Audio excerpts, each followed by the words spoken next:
صاحب آپ بتائیے گا کہ یہ ایم ای ایف پی تو اب ہو گئی ہے اور اب ظاہر ہے کہ اگلے 4 5 7 دن میں 6 دن میں اس پہ عمل درآمد ہونا ہے۔ یہ عمل اسموتھ ہوگا؟ ہم معمول کی طرف کب جائیں گے؟ کیا ممکن ہے کہ ہم معمول تو خیر ہمارا نہیں ہوگا کبھی بھی مطلب فورسیبل فیوچر میں، تو یہ ہم مارچ کے آخر تک ہم ابھی آئی ایم ایف کے پروگرام کی بحالی کے قریب ہی پہنچیں گے؟ ہو نہیں پائے گا؟ جی کامران صاحب بہت بہت شکریہ آپ کا۔ آپ نے بڑا اچھا بیک گراؤنڈ دیا اور ڈاکٹر اشفاق اور ڈاکٹر نجیب صاحب نے بھی اپنے پرسپیکٹیوز جو ہیں دیے ہیں جو کہ کافی کلوز ٹو ریالٹی ہیں، لیکن مجھے تھوڑا سا کنسرن یہ ہے کہ جو اس وقت ہماری ولنریبلٹی ہے پاکستان کی، جیسے آپ نے کہا کہ $3 بلین سے بھی ہمارے کم ریزروز ہیں۔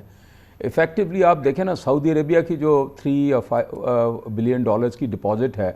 وہ ہم یوز نہیں کر سکتے تھے under the term, so we are already in violation of Saudi deposit. اس وقت جو وہ ڈار صاحب نے جو اگزامپل دیا تھا $414 ملین کا، وہ بھی انہوں نے یہ دیا تھا کہ اس وقت جو ریزروز تھے وہ ڈپازٹ مائنس کر کے دیا تھا، تو اس وقت ہم ایفیکٹیولی زیرو ریزروز پہ کھڑے ہوئے ہیں۔ تو صورتحال میرے خیال میں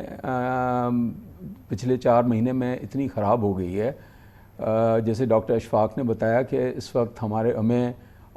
مے بی $10 بلین $11 بلین چاہیے، تو اگر 4 مہینے پہلے یہ پچھلے 4 مہینے میں ہمارے ریزروز جو ہیں وہ کوئی $4-5 بلین گرے ہیں، تو یہ بڑھ گئے ہیں۔ اب بات یہ ہے کہ یہ تو صرف اگلے 3 مہینے میں ہمیں یہ چاہیے،